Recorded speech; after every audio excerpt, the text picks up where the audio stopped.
The smell of sweat, disinfectant, and ozone hung heavy in the air of the Naval Special Warfare Advanced Training Complex.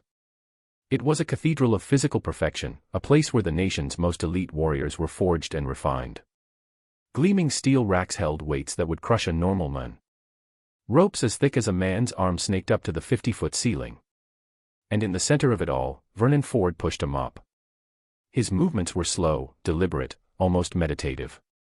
Each sweep of the wide mop head was an exercise in economy, leaving a perfect, glistening arc on the rubberized floor before the next one began. He was an old man, his back slightly stooped, his face a roadmap of wrinkles etched by time and sun.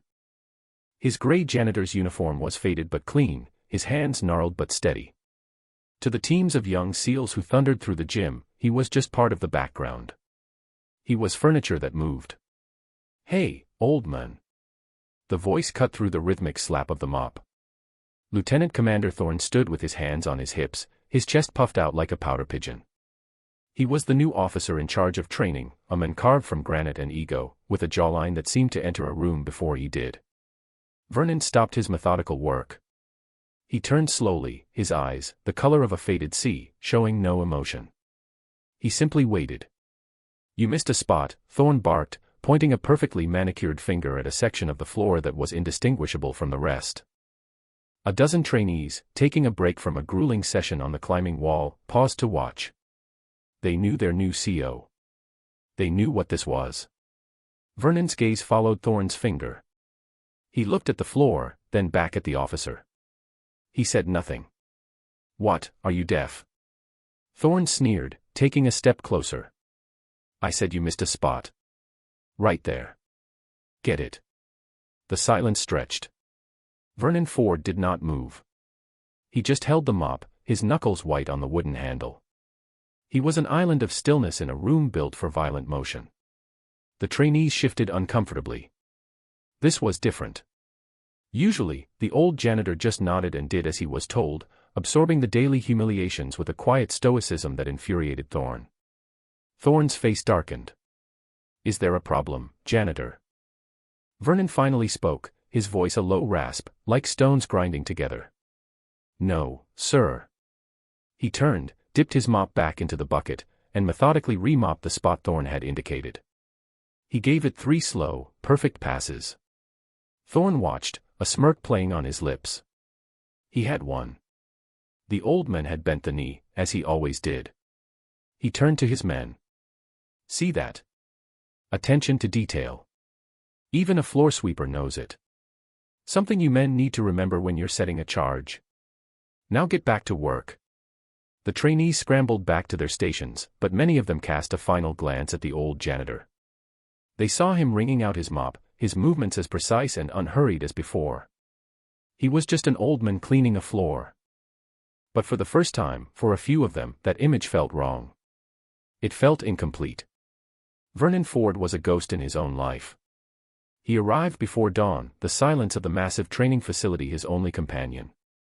He cleaned the offices, the locker rooms, the state-of-the-art classrooms. He refilled the soap dispensers and replaced the paper towels. His work was impeccable. The brass and steel in the trophy cases gleamed. The floors were so clean you could see your reflection. He was invisible, and he preferred it that way. The gym was the last place he cleaned each day, just as the morning training sessions began. It was his penance, and his sanctuary. He watched the young men, the best of the best, push their bodies to the breaking point and beyond. He saw the raw power, the explosive energy. He also saw the mistakes. A subtle imbalance on a rope climb. An inefficient grip on a kettlebell. A wasted motion during a combat drill. He saw it all, and he said nothing. It was not his place. Not anymore. His place was with the bucket and the mop, with the scent of bleach and the quiet dignity of a job well done. Lieutenant Commander Thorne had made it his personal mission to disrupt that dignity. Thorne was a product of the modern Navy. He had a degree in sports science and a minor in data analytics. He believed in metrics, in heart rate monitors, in computer-simulated combat scenarios. He saw men as systems to be optimized. Vernon Ford, with his analog calm and his refusal to be flustered, was a glitch in Thorne's perfect digital world. The officer couldn't stand it. The campaign of harassment began subtly. Thorne would discover dust on a ledge 6 inches above Vernon's head. He would complain about the brand of cleaning solution, claiming it irritated his sinuses. He would schedule emergency drills that required the gym to be evacuated right in the middle of Vernon's cleaning routine. Each time, Vernon would simply adapt. He acquired a taller ladder. He sourced a different, hypoallergenic cleaner. He adjusted his schedule, working around the drills without complaint. His quiet compliance was a form of defiance, and it drove Thorne to distraction. The abuse began to escalate. One morning, Thorne stopped a team in the middle of a tire-flipping exercise. "Hold it," he yelled, his voice echoing in the cavernous space. He walked over to where Vernon was polishing the glass of a control booth. "Janitor. Come here." Vernon set down his cloth and bottle and walked over. Thorne pointed to a massive tractor tire, weighing nearly 500 pounds. "Petty Officer Williams here is struggling. Show him how it's done." The trainee stared, aghast. Petty Officer Williams was a mountain of muscle who looked like he could bench press a small car.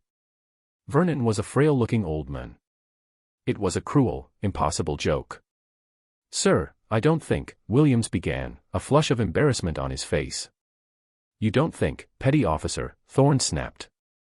"You do. The old man is going to give you a lesson in leverage. Go on, Grandpa. Flip it." Vernon looked at the tire. He looked at the young SEAL, whose humiliation was now palpable. He looked at Thorne, whose eyes gleamed with malice. Then he looked back at the tire. He walked to it, not with the swagger of a weightlifter, but with the quiet assessment of a craftsman studying a piece of wood. He bent his knees, getting lower than any of the trainees had. His back remained perfectly straight. He didn't grab the tread with his fingers. Instead, he worked his hands underneath, palms up, finding a deeper purchase. He didn't try to lift with his arms or back. He shifted his weight, driving his heels into the floor, and used the pure, explosive power of his legs. The tire didn't just lift. It flew. It rose in a smooth, powerful arc and crashed down on the matting with a deafening thud. Vernon straightened up, his breathing even, his expression unchanged. He had not broken a sweat. The gym was utterly silent, save for the hum of the ventilation system. Every SEAL in the room was staring, their jaws slack.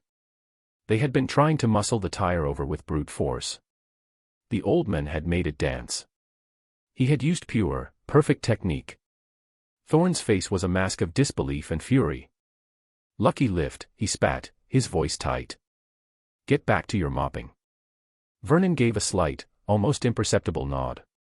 He walked back to his bottle and cloth and resumed polishing the glass, his movements as unhurried as ever.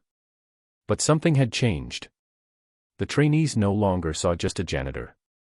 They saw a question mark. Chief Petty Officer Miller saw it too. Miller was a 20-year man, a plank owner from one of the newer SEAL teams. He had seen it all, or so he thought. He had been watching Thorne's treatment of the old janitor with a growing sense of unease. It was unprofessional. It was dishonorable. But after the incident with the tire, his unease turned to deep curiosity. Miller started watching Vernon. He noticed things. He saw the way Vernon's eyes constantly scanned the room, not randomly, but in systematic sweeps, just as they were trained to do when entering a hostile area. He noticed the way Vernon moved through a crowded room, never bumping into anyone, finding the path of least resistance with an almost supernatural awareness. One afternoon, Miller saw Vernon collecting trash bags. Vernon cinched the top of a bag and, with a single, fluid motion, tied it off. Miller froze. It wasn't a granny knot. It wasn't an overhand knot. It was a perfect figure-8 follow-through, the same knot they used to tie into a climbing harness, a knot that would never slip under load. Vernon had tied it in a fraction of a second, without even looking. Miller decided to act. He approached Vernon later that day as the old man was cleaning his tools. "Afternoon, Mr. Ford," Miller said, using his name for the first time. Vernon looked up, his expression neutral. "Chief. That was some lift this morning," Miller said, trying to sound casual. "Where'd you learn to move like that?" Vernon dipped a brush into a bucket of soapy water. "You pick things up," he said, his voice noncommittal. "That knot you used on the trash bag," Miller pressed gently. The figure 8. Standard procedure for climbers. You climb. Vernon stopped scrubbing. He looked at Miller, and for a fleeting moment, the janitor's dull facade fell away. Miller saw a flash of something ancient and hard in the old man's eyes, a look of profound weariness and sharp assessment. It's a good knot, Vernon said simply. It holds. Then the mask was back in place. Have a good evening, Chief. He turned back to his work, the conversation clearly over. Miller was dismissed. But he wasn't deterred. That night, he used his credentials to access the base personnel files. He looked up Vernon Ford. The file was bizarrely thin. It listed his current position, Custodial Services, GS-3. It had a start date from 5 years ago. And before that, nothing. A 25-year gap. No prior employment listed. No service record. No address history. It was as if Vernon Ford had simply materialized out of thin air 5 years ago. Miller dug deeper. He ran the name through the VA database. Nothing. He ran it through the DEER system. Nothing. He tried to access the National Archives. He hit a wall. A single line of red text appeared on his screen. Classification, Onyx. Eyes only. Unauthorized inquiry logged. Miller felt a cold chill run down his spine. Onyx. He had only heard rumors of that classification level. It was a legacy code, from the Cold War. It was reserved for assets and operations that officially never existed. It was a black hole. He quickly logged out, his heart pounding. Who was Vernon Ford? Thorne's animosity, meanwhile, was reaching its peak. His public humiliation of Vernon had backfired. The trainees now watched the old man with a new, quiet respect. They saw him not as a victim, but as a man of incredible, hidden strength. This shift in allegiance infuriated Thorne. He began to see Vernon as a rival, a challenge to his authority. He decided to break him, once and for all. The opportunity came a week later. The base was showcasing a new piece of training technology, the Hades system. It was a fully immersive, digitally controlled kill house. Walls could shift, holographic targets could appear and disappear, and the environment could simulate anything from a jungle to a submarine. A visiting admiral was scheduled to observe a demonstration. It was Thorne's chance to shine. On the morning of the demonstration, the Hades system went down. A critical software patch had failed, leaving the entire multi-million-dollar facility inert. Thorne was apoplectic. His moment of glory was turning into a career-ending disaster. Panicked and desperate to impress the admiral, who was already on his way, Thorne made a rash decision. "We're going old school," he announced to the assembled team and a handful of anxious technicians. "We'll run the drill analog. Show the admiral that we don't need fancy toys. All we need is rope, steel, and guts." It was a foolish, desperate plan. The drill was designed for the Hades system's dynamic environment. Running it in a static room was not only pointless, it was dangerous. The scenario involved a complex hostage rescue on a simulated oil rig, requiring multiple high-angle entry points. Thorne started barking orders, telling the men to set up rappel lines from the high gantries. "We'll do a simultaneous 4-point entry. Fast ropes on the north and south sides, rappels on the east and west." Chief Miller stepped forward. "Sir, with all due respect, the anchor points on the west gantry haven't been certified for a dynamic load. We don't have the right gear on hand to build a redundant system. We make do with what we have, Chief."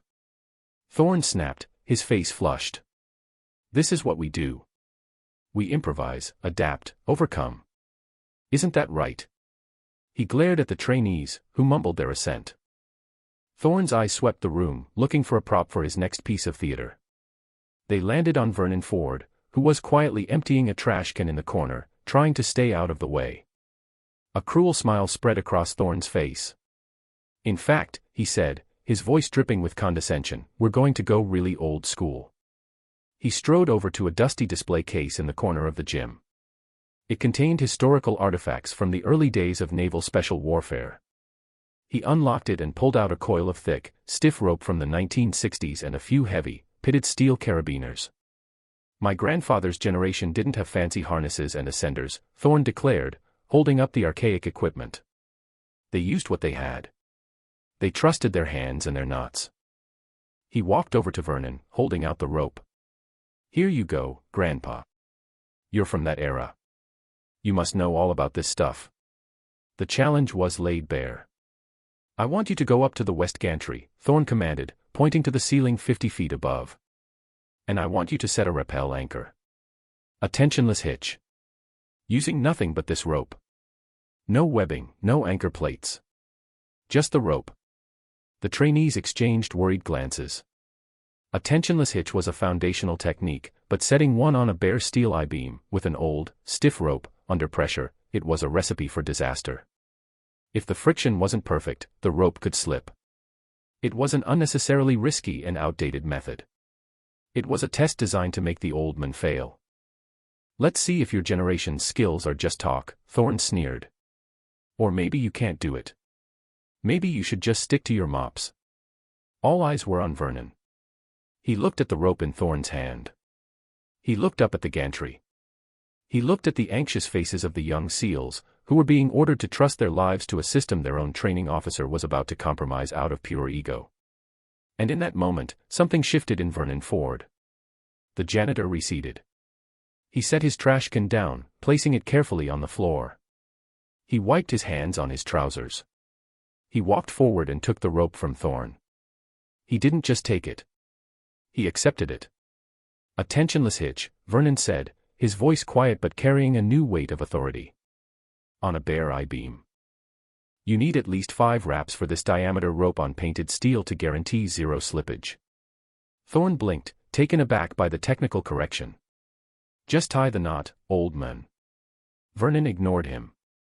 He ran the rope through his hands, feeling its texture, its stiffness. This is pre-stretched nylon-laid rope, he continued, speaking more to the trainees than to Thorne. Good tensile strength, but poor shock absorption. If you shock-load it, it can snap. He coiled the rope with an expert flick of his wrist and slung it over his shoulder. He walked to the access ladder for the gantry. And you would never use these, he said, holding up the old steel carabiners Thorne had given him. Pitting from corrosion. Microfractures. They're museum pieces for a reason. He tossed them aside. They clattered on the floor. He started climbing the ladder. He didn't climb like an old man. He moved with a fluid, 3-point contact rhythm, his body staying close to the ladder, conserving energy. It was the climb of a man who had spent a lifetime at heights. The entire gym watched in transfixed silence. Vernon reached the gantry, a narrow steel catwalk 50 feet above the concrete floor. He moved with sure-footed confidence, not even glancing down. He reached the target I-beam and got to work. His hands, which had seemed so gnarled and slow, became a blur of precise, efficient motion. He wrapped the rope around the beam, not 3 times, as was standard textbook procedure, but 5 times, just as he had said. He dressed the wraps perfectly, ensuring each coil sat flush against the next, maximizing friction. He then tied off the anchor with a series of knots that the trainees below had never seen before. They were complex, beautiful, and utterly perfect. He finished with a double figure 8 on a bite, creating 2 redundant loops for the rappel line. He tested the anchor, putting his entire body weight on it, bouncing slightly. It didn't move a millimeter. It was a work of art. It had taken him less than 90 seconds. Down below, Chief Miller let out a breath he didn't realize he'd been holding. It was the most perfectly set natural anchor he had ever seen. Vernon wasn't done. He looked down at Thorne. This anchor will hold, he called down, his voice echoing slightly. But your plan is wrong. It will get your men killed. Thorne's face was purple with rage. You are a janitor. You will not question my orders. Get down from there now. A 4-point simultaneous entry in this space is a fatal funnel, Vernon continued, his voice calm and didactic, as if he were instructing a class. The angles of fire will overlap. You'll have men shooting at their own teammates. It's a classic ambush scenario, only you're creating it yourselves. He began to move along the gantry, pointing to different areas of the gym floor. Your primary entry should be from the east, a single point, with the second team providing overwatch from this gantry. The South and North teams should be held in reserve, ready to breach secondary targets or reinforce the primary team once the main threat is neutralized. He was not just questioning the plan. He was rewriting it. He was giving a masterclass in tactical assault. The trainees were staring up at him, their expressions a mixture of awe and dawning comprehension. What he was saying made perfect, undeniable sense. It was elegant. It was lethal. It was correct. Thorne was sputtering, speechless with fury and humiliation. The old janitor had not only met his challenge but had turned it around, exposing Thorne's own tactical incompetence in front of his entire command. You are fired. Thorne finally managed to stammer out. Get down here and get off this base. I don't think so. The new voice was deep, calm, and carried an absolute, unshakable authority that silenced the entire room. Every head turned toward the main entrance. Standing there was a tall, lean man in a perfectly pressed uniform. On his collar, he wore the 4 silver stars of a full admiral. His name was Admiral Callahan, the commander of Naval Special Warfare Command. He was the man Thorne had been so desperate to impress. The admiral's steel-blue eyes swept the scene, taking in Thorne's apoplectic face, the trainee staring at the ceiling, and the old man standing on the gantry 50 feet in the air. A flicker of recognition, then profound respect, appeared on the admiral's face as he looked up. He walked past the ramrod straight Thorne as if he weren't even there. He stopped directly below the gantry and looked up at Vernon. "Mr. Ford," the admiral called out, his voice filled with a warmth and deference that stunned everyone present. "It has been far too long. I was hoping I might find you here." Vernon looked down at the admiral. A small, weary smile touched his lips for the first time. "Admiral Callahan. You're a long way from home." "I heard they were letting you out to pasture," Callahan said, a grin on his face. "I see the rumors were exaggerated." Vernon started making his way back to the ladder. Lieutenant Commander Thorne, finally finding his voice, scurried over to the admiral. "Admiral, I apologize for this disruption. This civilian was interfering with a critical training exercise. I have already terminated his employment." Admiral Callahan did not look at Thorne. His eyes remained fixed on Vernon as the old man descended the ladder with the same unhurried grace. When Vernon reached the floor, Callahan stepped forward and extended his hand. Not for a handshake. He placed his hand on Vernon's shoulder in a gesture of deep, personal respect. "Commander," the admiral said, his voice turning to ice as he finally addressed Thorne, though he still didn't look at him. "You terminated this man's employment." "Yes, Admiral," Thorne said, puffing up slightly, sensing a chance to redeem himself. "He was insubordinate and—" "You," Callahan said, cutting him off, his voice dropping to a dangerously quiet level, "are a fool." He turned his head slowly, and the full force of his 4-star fury landed on Thorne. "You stand on ground consecrated by the men this command has lost. You wear a uniform earned by their sacrifice. And you have the unmitigated arrogance to disrespect a living legend of naval special warfare." Thorne's jaw dropped. "Sir. I don't understand." "He's the janitor." "He's the janitor," Admiral Callahan repeated, his voice laced with contempt. "Men, look at this man. His name is Vernon Ford. He does not have a service record you can look up. He does not have a rack of medals on his chest. He was never a SEAL." The admiral paused, letting the words hang in the air. "He was their teacher." A collective gasp went through the room. Mr. Ford was a civilian consultant, recruited out of the smoke jumpers in 1959. He was one of the original cadre of instructors for the men who would become SEAL Team 1 and SEAL Team 2. He didn't teach them how to shoot. He taught them how to think. He taught them fieldcraft, infiltration, and the art of unconventional warfare. Callahan's eyes swept over the stunned faces of the trainees. "The knot he just tied for you. He invented it. On the bank of the Mekong River in 1964, to rescue a MACVSOG team that was about to be overrun. That tactical plan he just laid out. It's a variation of the same one he used to plan Operation Ivory Coast, the Sun Tay prison camp raid." The admiral took a step toward Thorne, who actually recoiled. "My first commanding officer, a man you probably have a picture of on your wall, called this man his mentor." "My mentor," General Olson, said that everything he ever learned about surviving behind enemy lines, he learned from Vernon Ford in a rice paddy in Korea. He gestured around the multi-million-dollar facility. This whole building, all this technology, it's all based on principles and doctrines that this man wrote, by hand, in a classified notebook 40 years ago. He is the ghost in our machine. He is the architect of our lethality. The silence in the room was absolute, profound. The young SEALs were looking at Vernon not just with respect, but with a deep, soul-shaking awe. They had been in the presence of greatness and had been utterly blind to it. And you, Callahan said, turning his full attention back to Thorne, used him for your own petty ego trips. You humiliated him. Admiral, I had no idea, Thorne stammered, his face pale. That is the entire point, Commander. Callahan roared, his voice now shaking the very walls. Your job is to assess threats and assets. To see beyond the surface. And you failed. You looked at a master, and all you saw was a janitor. You are not fit to lead these men. You are not fit to wear that trident. The Admiral's voice dropped back to a lethal calm.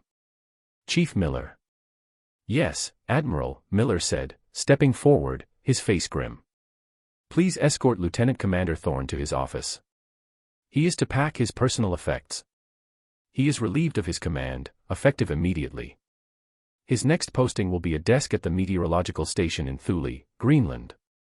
I'm sure he can predict the hell out of the snow. The sentence was a death blow. Thorne's career was over. He stood, swaying slightly, his face a mask of utter ruin. Miller placed a firm hand on his arm. Let's go, sir. As Miller led the broken officer away, a new order began to settle over the room. Admiral Callahan turned back to Vernon, his expression softening again. I apologize, Vernon. On behalf of the United States Navy. When you said you wanted a quiet retirement, I didn't realize. Vernon raised a hand, stopping him. It's a good job, he said quietly. The floors needed work. The Admiral chuckled, a deep, rumbling sound. Well, your retirement is officially over. The Hades system is down, and I have a team of very talented, very humbled young men who need to learn how to do things the old-fashioned way. If you're willing. Vernon looked at the faces of the trainees. He saw shame, he saw respect, and most importantly, he saw a hunger to learn. He gave a slow, deliberate nod. I am willing. One of the trainees, a young petty officer who had often laughed at Thorne's jokes at Vernon's expense, stepped forward. His face was burning with shame. Mr. Ford, he said, his voice thick with emotion. Sir. I want to apologize. For our conduct. For our ignorance. There's no excuse. Vernon looked at the young man, his gaze steady. An apology is a change in behavior, he said simply. Get your gear. The lesson begins now. The young SEAL straightened up, his eyes shining with a new resolve. Hoo-yah, sir. The cry was picked up by the others, a thunderous, rolling hoo-yah that filled the gym, a sound of respect for their new, old teacher. The story of that day became a legend in the teams. They called it the Day of the Janitor. Vernon Ford never wore a uniform again. He still wore his gray janitor's outfit. But he was no longer invisible. He moved through the training facility not as a cleaner, but as a living monument. He taught them how to tie knots that would never fail. He taught them how to read the wind and the soil. He taught them how to move with a silence that was more than just the absence of sound. He rarely raised his voice. A quiet word, a subtle gesture, a pointed look was all it took. He broke down their reliance on technology and rebuilt them from the ground up, teaching them the core principles that technology was supposed to serve, not replace. He taught them that the most dangerous weapon in their arsenal was not their rifle, but their mind. Admiral Callahan made Vernon's position official, giving him the bland title of Senior Tactical Analyst, a title that gave him authority over every training program on the base. His office remained the janitor's closet. He said the lighting was better. The gym, once a place of his humiliation, became his classroom. The young warriors, once his tormentors, became his devoted students. They learned that true strength was not about loud commands and puffed-out chests. It was about quiet competence. It was about the unshakable resilience of a man who knew his own worth and felt no need to prove it to anyone. Vernon Ford still pushed a mop from time to time. He said it helped him think. But now, when he did, the most dangerous men on the planet would stop what they were doing and watch. They would watch in silence, hoping to learn something. They almost always did. The true warrior, they finally understood, was not the one who made the most noise. It was the one who left the cleanest floor.